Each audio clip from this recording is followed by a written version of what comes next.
He's he's chosen to give an 8 to 10 minute speech entitled "Because All Life is Precious."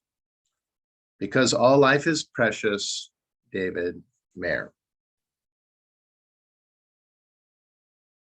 Can dysfunctional abuse be passed on from father to son?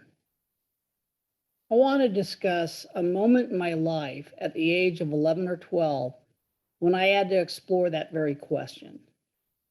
I wouldn't call my formative years as serene, and here are examples why. I've said this before. My mother had a habit of choosing men that, to say the least, were defective in my early opinion. My sister and I had the same fathers, but not the same mothers. My brother and I had the same mothers, but not the same fathers, which make my sister and brother not blood related at all. This is a story involving my stepfather, or the father of my brother. He was a boiler tender chief in the Navy, stationed on a battleship patrolling the China Sea during the Vietnam War. He came home after deployment, and my mother decided to have a welcome home party for him and some of his crewmates. Drinking was always a part of the celebration and can often lead to some very uncomfortable moments. The drinking had gone on for some time when my little brother, about the age of 2 or 3, had a confrontation with another child of about the same age. The kids wanted the same toy and they got upset. My stepfather came up with the idea of putting the kids in a playpen, letting them duke it out so that the winning child could collect the toy. The men in the group started to place their bets on the outcome. The other child, not my brother, took the first swing, connecting with my brother's nose, and it started to bleed. At that point, I intervened, grabbing my brother out of the pen, walking down the hallway to my room. Before I made it to my door, a firm hand comes down on my shoulder, stopping me in my tracks. The conversation that occurred was a discussion on how important it is to teach a man to fight so he could protect himself. I looked at my stepfather in the eyes and I said, "These are toddlers, not men, Bill."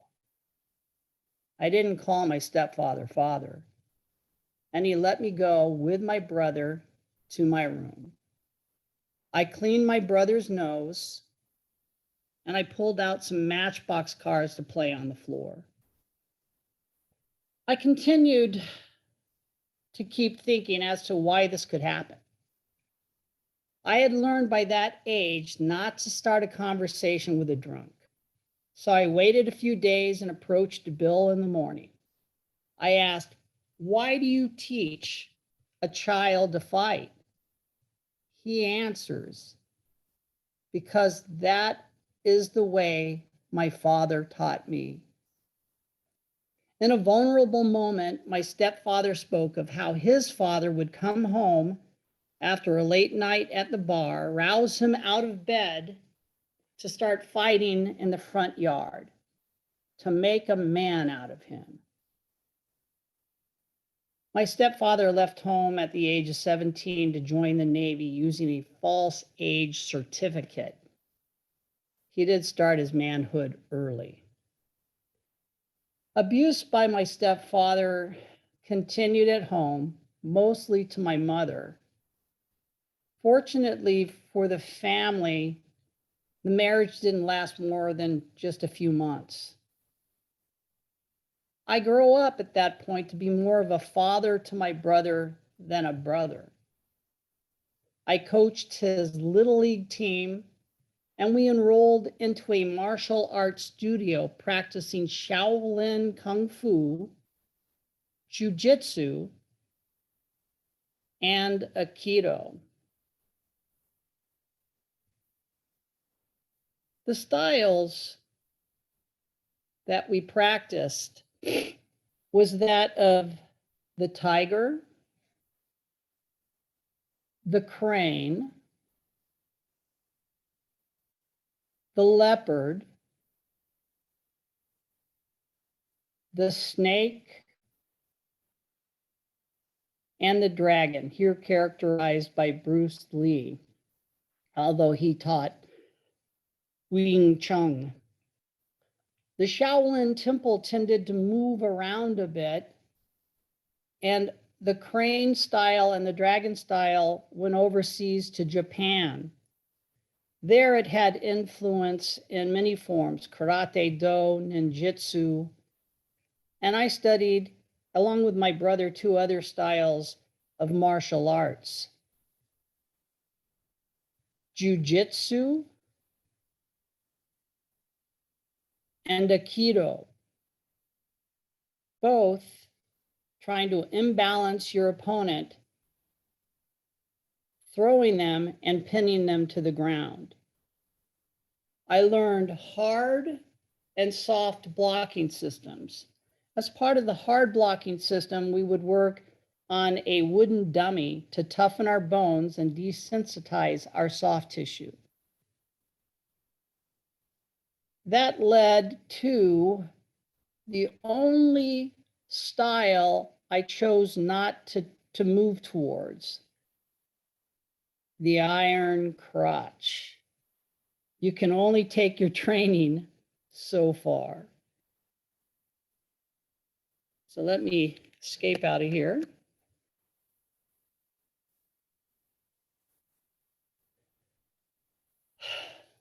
To me, it was a way of helping save children and wives from violence, becoming the superhero I imagined myself to be.